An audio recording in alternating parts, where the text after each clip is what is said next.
সুপ্রিয় শিক্ষার্থীবৃন্দ, আসসালামু আলাইকুম সবাইকে। প্রতিদিনের মতো আজকেও আমি তোমাদের সামনে হাজির হলাম। আজকে তোমাদের জন্য রিস্ক অ্যান্ড রিটার্ন যে চ্যাপ্টারটা আছে সেখান থেকে সাজেশন 12টা সলভ করার আগে আমরা দেখব আজকের এই ক্লাসটি যাদের জন্য, তোমরা যারা বিবিএ ফার্স্ট ইয়ার বা সেকেন্ড ইয়ার আছো প্রিন্সিপালস অফ ফাইন্যান্স সাবজেক্টে, এমবিএ প্রিলিমিনারিতে অ্যাকাউন্টিং ডিপার্টমেন্টে বিজনেস ফাইন্যান্স সাবজেক্টে, বিবিএ ফোর্থ ইয়ারে ইনভেস্টমেন্ট ম্যানেজমেন্ট সাবজেক্টে, ম্যানেজমেন্ট ডিপার্টমেন্টে যেটা, এই রিস্ক অ্যান্ড রিটার্ন চ্যাপ্টারটা খুবই ইম্পর্ট্যান্ট। আজকের সাজেশনটা সলভ করার আগে এই চ্যাপ্টারের যে ইম্পর্ট্যান্ট সূত্রগুলো আছে সেই সূত্রগুলো একটু আমরা আগে বুঝবো, তারপরে এই সাজেশনের যে প্রশ্ন সেই প্রশ্নটা পরে বুঝে এবং এই ধরনের প্রশ্ন আসলে তোমরা কিভাবে খুব দ্রুত এবং নির্ভুলভাবে সলভ করতে পারো সেটা তোমাদের দেখাবো। খেয়াল করে স্ক্রিনে আমরা রিস্ক অ্যান্ড রিটার্নের যে গুরুত্বপূর্ণ সূত্রসমূহ সেগুলোকে 3টা পার্টে ভাগ করছি। প্রথমে পার্ট এতে উইথ প্রবাবিলিটি, অর্থাৎ প্রশ্নের ভিতরে যদি প্রবাবিলিটি বা সম্ভাবনা দেয়া থাকে তখন আমরা সূত্রগুলো কিভাবে প্রয়োগ করব। এখানে 3টা সূত্র, একটা হলো এক্সপেক্টেড রিটার্ন যেটাকে সংক্ষেপে ইআরআই বলা হয়। তো ই দ্বারা এক্সপেক্টেড, আরআই দ্বারা রিটার্নকে বোঝায়। ইআরআই সমান সামেশন আরআই ইন্টু পিআই, অর্থাৎ একটা প্রশ্নে যতগুলো রিটার্ন থাকবে এবং যতগুলো প্রবাবিলিটি থাকবে, অর্থাৎ যতগুলো আয় থাকবে এবং যতগুলো সম্ভাবনা থাকবে সেগুলোর গুণফলকে যোগ করে বের করার পরে ওই যোগফলের যে সমষ্টি সেটাই হবে এক্সপেক্টেড রিটার্ন। তো আমি যদি একটু ক্লিয়ার করি জিনিসটা, মনে করো তোমার যে প্রশ্ন পরীক্ষায় আসছে সেটাতে 3টা রিটার্ন আছে এবং 3টা প্রবাবিলিটি আছে। এভাবে প্রত্যেকটা রিটার্নের সাথে প্রত্যেকটা প্রবাবিলিটি গুণ করবা, গুণ করে সামেশনটার জন্য একটা মাঝখানে যোগ চিহ্ন দিবা, ফাইনালি একটা যোগফল যেটা বের হবে সেটাই হবে এক্সপেক্টেড রিটার্ন। এই যে আর, এটা রিটার্ন বোঝায় মানে আয় বোঝায়, এই যে পি এটা প্রবাবিলিটি বোঝায় যেটাকে সম্ভাবনা বলে, এবং আয় দ্বারা বোঝায়, যেমন আর এর পাশে যে আয় সেটা হলো নাম্বার অফ রিটার্ন, 3টা রিটার্ন থাকলে 3বার আয় হবে, এবং প্রবাবিলিটির পাশে যেটা আয় দেখতেছো সেটা হলো নাম্বার অফ প্রবাবিলিটি বা প্রবাবিলিটির সংখ্যা। এগুলো আমরা কিছুক্ষণ পরে যখন অঙ্ক যাব বা সাজেশনটা সলভ করব তখন আরও একদম ইজিলি তোমরা বুঝতে পারবা। এখন আমরা দেখব স্ট্যান্ডার্ড ডেভিয়েশন বা সিগমা উইথ প্রবাবিলিটিতে স্ট্যান্ডার্ড ডেভিয়েশন বা সিগমা বের করার সূত্র হলো root over summation third bracket RI minus ERI third bracket দিয়ে হোল স্কোয়ার ইন্টু পিআই।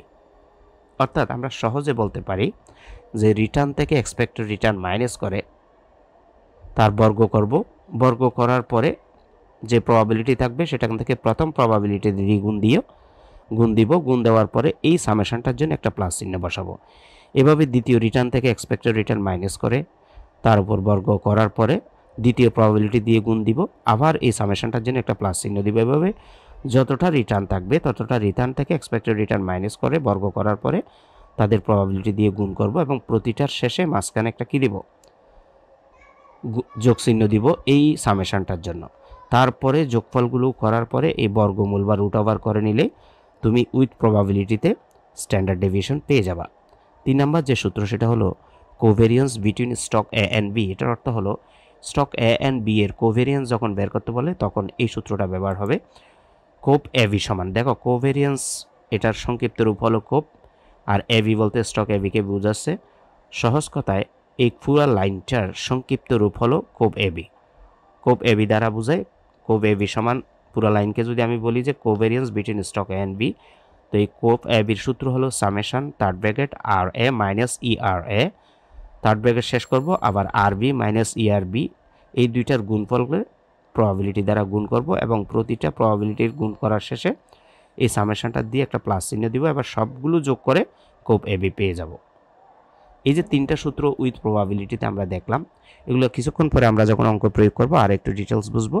এখন এই 3টা সূত্র উইদাউট প্রবাবিলিটির অঙ্ক যদি হয়, যেমন আজকের অঙ্কটা কিন্তু উইদাউট প্রবাবিলিটির, তো কীরকম হবে আমরা পেজ 2তে দেখাবো। তার আগে বলি যে প্রতিটা রিটার্নে উইথ প্রবাবিলিটিতে যে প্রতিটা পিআই দেখতে পাচ্ছ, এই যে প্রথম সূত্রে পিআই, দ্বিতীয় সূত্র পিআই, তৃতীয় সূত্র পিআই, এই যে 3টা পিআই দেখতে পাচ্ছ, এই যে পিআইগুলো উইদাউট প্রবাবিলিটিতে থাকবে না। উইদাউট প্রবাবিলিটি বলতে কি বুঝি, প্রবাবিলিটি ছাড়া, সেজন্য এই পিআইগুলো উঠে যাবে, তবে নিচে এন বসবে। আমরা পেজ 2তে আসলাম। পেজ 2তে এসে উইদাউট প্রবাবিলিটির প্রথম সূত্র তাহলে কি expected return summation R I equal ERI divided by n, অর্থাৎ এক্সপেক্টেড রিটার্নের যে যোগফল, সামেশন RI মানে যোগফল, রিটার্ন তিনটা রিটার্ন থাকলে তিনটা যোগ করে যে সমষ্টি আসে সেটাই হবে এক্সপেক্টেড রিটার্ন। এখানে কিন্তু পিএইটা নেই, কারণ আমরা এখন উইদাউট প্রবাবিলিটির অঙ্ক শিখতেছি। নিচে n বলতে নাম্বার অফ রিটার্নকে, তিনটা রিটার্ন থাকলে তিনটা রিটার্ন যোগ করে 3 দিয়ে ভাগ করলে এক্সপেক্টেড রিটার্ন পেয়ে যাব উইদাউট প্রবাবিলিটিতে। তাহলে দেখো এই সূত্রটা আমরা উইথ প্রবাবিলিটিতে ইন্টু পিএ ছিল, এখন পিএ উঠে গেছে, আর উইদাউট প্রবাবিলিটির অঙ্ক যতগুলো আছে সবগুলোতে নিচে n হবে।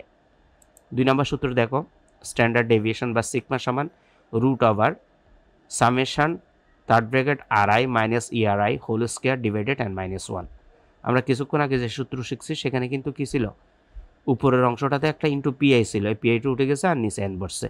তো স্ট্যান্ডার্ড ডেভিয়েশনের ক্ষেত্রে n-1 হবে, অর্থাৎ যতগুলো রিটার্ন থাকবে তিনটা রিটার্ন থেকে 1 মাইনাস করে যেটা থাকবে সেটা দিয়ে উপরের এই মানে এক্সপেক্টেড রিটার্ন মানে রিটার্ন থেকে এক্সপেক্টেড রিটার্ন মাইনাস করে বর্গের যে যোগফল সেগুলারকে ভাগ করব। তো অঙ্কের ভিতরে তোমরা আরও একটু ডিটেলস বুঝবা, জাস্ট এটা খেয়াল রাখো, উইদাউট প্রবাবিলিটিতে পিআই হবে না, নিচে n হবে, আর উইথ প্রবাবিলিটিতে সূত্রগুলোতে প্রত্যেকটাতে পাশে ইন্টু পিআই হবে, নিচে n হবে না। ঠিক আছে, তো আমরা পরের সূত্র covariance between stock A and B, আমরা এই কোভেরিয়েন্স কিন্তু উইথ প্রবাবিলিটিতে বের করছি, তাহলে এখানে নিচে n হবে, পিটে উঠে যাবে একই সূত্রের। দেখো তো কোপ এ বি সমান ওই যে উপরের অংশ যেটা ছিল summation third bracket RA minus ERA মানে রিটার্ন থেকে এক্সপেক্টেড রিটার্ন মাইনাস করে আর বি থেকে এক্সপেক্টেড রিটার্ন বি মাইনাস করবে, নিচে n হবে।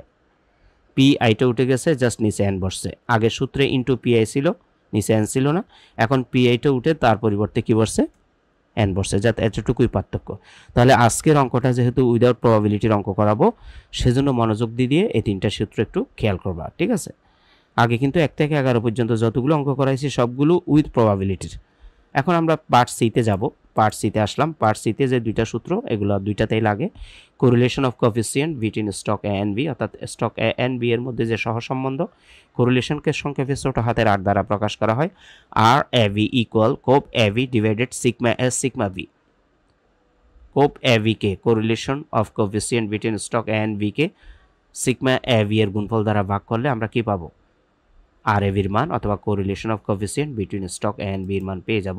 সি পার্টের দ্বিতীয় সূত্রটা খেয়াল করো, কোএফিসিয়েন্ট অফ ভেরিয়েশন। এই কোএফিসিয়েন্ট অফ ভেরিয়েশন আমরা কেন বের করি, কোন ইনভেস্টমেন্টে বা কোন সিকিউরিটিতে অথবা কোন স্টকের ভিতরে ঝুঁকির পরিমাণ বেশি নাকি ঝুঁকির পরিমাণ কম সেটা নির্ধারণের জন্য আমরা কোএফিসিয়েন্ট অফ ভেরিয়েশন বা সিভির মান পেয়ে যাই।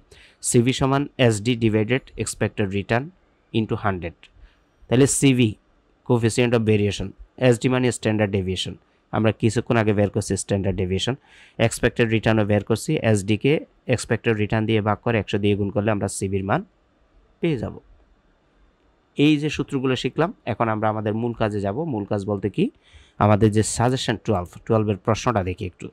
এখানে একটা ইয়ারের কলাম আছে, 2014, 15, 16, রেট অফ রিটার্নগুলো দেওয়া আছে সিকিউরিটির এর, সিকিউরিটির বি এর। সিকিউরিটির এর rate of return 25%, 22%, 19%। Security B এর রেট অফ রিটার্ন 30%, 25%, 20%। তাহলে 2014 সালে 25% সিকিউরিটির এর রিটার্ন এবং 30% বি এর, 15 সালে 22% এর এবং 25% বি এর, 16 সালে 19% সিকিউরিটি এর এবং সিকিউরিটি বি এর 20%। তাহলে আমরা রেট অফ রিটার্ন দেখলাম। এখন আমাদেরকে একটা জিনিস খেয়াল করো, এখানে কিন্তু প্রবাবিলিটিতে দেয়া নেই, তার মানে এখন আমরা যে সূত্রগুলো ব্যবহার করব এগুলো বের করার জন্য অবশ্যই উইদাউট প্রবাবিলিটির সূত্র ব্যবহার করব, যেহেতু প্রশ্নে প্রবাবিলিটি নেই। A number, calculate average return, standard deviation and coefficient of variation of 2 securities. এই দুইটা সিকিউরিটিসের অ্যাভারেজ রিটার্ন অর্থাৎ এক্সপেক্টেড রিটার্ন বের করতে হবে, স্ট্যান্ডার্ড ডেভিয়েশন বের করতে হবে, coefficient of variation of 2 securities বের করতে হবে, দুইটা সিকিউরিটির কোএফিসিয়েন্ট বের করতে হবে, মানে সিভি বের করতে হবে। বি নাম্বার বলছে which security is more risky, এই দুইটা সিকিউরিটির মধ্যে কোন সিকিউরিটিটা অধিক ঝুঁকিপূর্ণ সেটা চিহ্নিত করতে হবে। তাহলে প্রথমে আমরা অ্যাভারেজ রিটার্নটা বের করব। অ্যাভারেজ রিটার্নের জন্য আমরা যে সূত্র শিখছি, উই নো অ্যাভারেজ রিটার্ন বা এক্সপেক্টেড রিটার্ন সমান summation RI divided by P divided by n। আমরা কিছুক্ষণ আগে উইদাউট প্রবাবিলিটিতে এই যে এক্সপেক্টেড রিটার্ন শিখছিলাম, ERI সমান summation RI divided by n। এই প্রথম সূত্রটা আমরা এখানে ব্যবহার করব। তাহলে summation R I divided by N যদি দেখি for security A summation R I মানে যতগুলো রিটার্ন আছে সবগুলোর যোগফল। যেমন আমরা প্রথমে সিকিউরিটির এর বের করবো, তাহলে সিকিউরিটির এতে 3টা রিটার্ন 25%, 22%, 19%, এগুলো জাস্ট পার্সেন্ট উঠাই দিব এবং 3টা রিটার্ন আছে 3 দিয়ে ভাগ করবো। For security A expected return সমান 25%-এর 0.25 হবে, সামেশন এই চিহ্নটার জন্য একটা প্লাস চিহ্ন হবে, তারপরে 22%-এর পার্সেন্ট উঠে গেলে 0.22 হবে, এই সামেশনটার জন্য একটা প্লাস চিহ্ন হবে, 19%-এর পার্সেন্ট উঠে যাবে এবং 0.19 হবে। 3টা রিটার্ন আছে 3 দিয়ে ভাগ করব, সবগুলো যোগ করে 0.25, 0.22, 0.19 যোগ করে 3 দিয়ে ভাগ করলেই আমরা পেয়ে যাব 0.22। এটাকে আবার পার্সেন্ট করতে চাইলে 100 দিয়ে গুণ করলে 22% হয়ে যাবে। এরপরে আমরা সিকিউরিটি বির একইভাবে এক্সপেক্টেড রিটার্ন বের করব, ইআরভি মানে এক্সপেক্টেড রিটার্ন বি। 30%, 25%, 20% পার্সেন্ট উঠাই দিলে 0.30 প্লাস 0.25 প্লাস 0.20। এই প্লাসটা বসতেছে কি জন্য? এই যে সূত্রের মধ্যে তুমি সামেশন দেখতেছো, এই সামেশনটার অর্থ হলো যোগ চিহ্ন বা যোগফল। এই যোগফল বের করার জন্য প্লাস চিহ্নগুলো বসতেছে।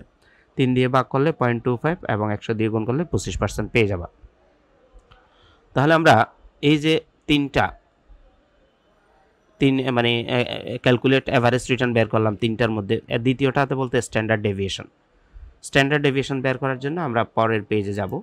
স্ট্যান্ডার্ড ডেভিয়েশনের যে সূত্র, উইনো স্ট্যান্ডার্ড ডেভিয়েশন বা সিগমা সমান root over summation R I minus E R I whole square divided N minus 1, অর্থাৎ রিটার্ন থেকে এক্সপেক্টেড রিটার্ন মাইনাস করে সেটার বর্গ করব, এন মাইনাস 1 অর্থাৎ নাম্বার অফ রিটার্ন থেকে 1 মাইনাস করে উপরের যে যোগফল আসবে সেটা দিয়ে ভাগ করব, নিচের যে 3 মাইনাস 1 2 দ্বারা ভাগ করলে আমরা যে ভাগফলটা পাবো, মনে করো উপরের যে যোগফল আছে মান বসাইলাম 0.25 প্রথম রিটার্ন, সেখান থেকে এক্সপেক্টেড রিটার্ন প্রিভিয়াস পেজ আমরা বের করছি কিছুক্ষণ আগে 0.22, সেটা মাইনাস করলাম, মানে প্রথম রিটার্ন থেকে এক্সপেক্টেড রিটার্ন মাইনাস করে বর্গ করব।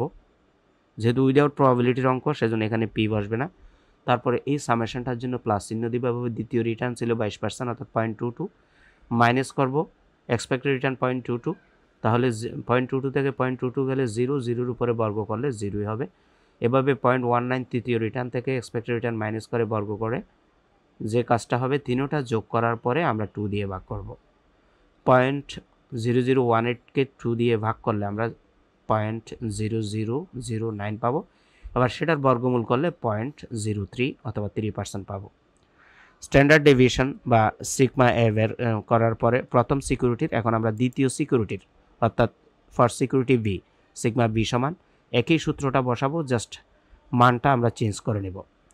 প্রথম ফর সিকিউরিটির বিতে আমরা যদি খেয়াল করি, স্ট্যান্ডার্ড ডেভিয়েশনের কি সূত্র শিখছিলাম? উইদাউট প্রবাবিলিটিতে স্ট্যান্ডার্ড ডেভিয়েশনের সূত্র শিখছিলাম সিগমা এ সমান উইদাউট প্রবাবিলিটিতে কিন্তু root over summation R E I minus E R I তার উপরে হোল স্কোয়ার করে এন মাইনাস 1। এই সূত্রটাই জাস্ট এখানে ব্যবহার করতেছি। এই যে সামেশন আর আই পাইছিলাম, স্টক বি এর যে রিটার্ন প্রথম রিটার্ন ছিল 0.30 এবং আমাদের এক্সপেক্টেড রিটার্ন ছিল 0.25, কিছুক্ষণ আগে আমরা যেটা বের করছি, করার পরে বর্গ করে তারপর প্রতিটার জন্য আমরা কি করব, মাঝখানে একটা যোগ চিহ্ন দিব সামেশনদের জন্য, সূত্রের যে সামেশন আছে। অর্থাৎ এই যে সূত্রের যে সামেশনটা তোমরা দেখতেছো, এই সামেশনটার জন্য মাঝখানে কি বসতেছে, যোগ চিহ্ন বসতেছে। এবার সবগুলো যোগ করে ওই যে n-1, যেটা n বলতে 3টা রিটার্ন আছে সেজন্য 3 থেকে 1 মাইনাস করে 2, উপরের যোগফলকে 2 দিয়ে ভাগ করলে 0.0025, সেটার বর্গমূল করো 0.05 চলে আসবে। এই 0.05কে 100 দিয়ে গুণ করলে 5% পেয়ে যাব। এখন আমরা স্ট্যান্ডার্ড ডেভিয়েশন বের করছি, এখন আমাদের মূল কাজ যে সিভি বের করা। তো আমরা সিভি বের করার জন্য যে সূত্র বের করব সেটা হলো উইনো কোএফিসিয়েন্ট অফ ভেরিয়েশন বা সিভি সমান, সিভির যে সূত্র আমরা শিখছি স্ট্যান্ডার্ড ডেভিয়েশনকে এক্সপেক্টেড রিটার্ন দিয়ে ভাগ করে 100 দিয়ে গুণ করব।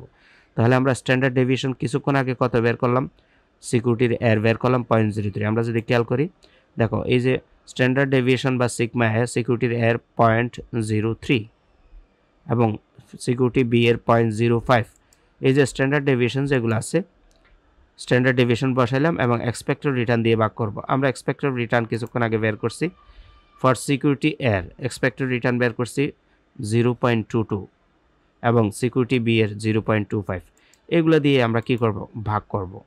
তো 0.03কে 0.22 দিয়ে ভাগ করে 100 দিয়ে গুণ করলে 13.64%। 0.05 স্ট্যান্ডার্ড ডেভিয়েশনকে বি এর ক্ষেত্রে এক্সপেক্টেড রিটার্ন বি এর 0.25 দিয়ে ভাগ করে 100 দিয়ে গুণ করলে 20% হবে। তো 13.64% এবং 20% সিবি। তাহলে তুমি দেখো এখানে দুইটা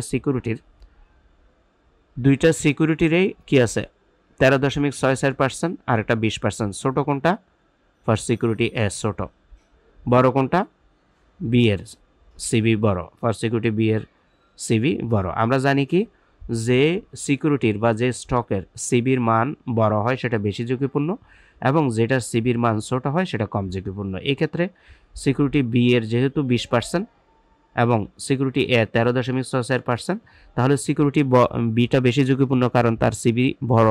সেজন্য আমরা এখন রিকোয়ারমেন্ট বি যেটা চাইছে সেটা করব।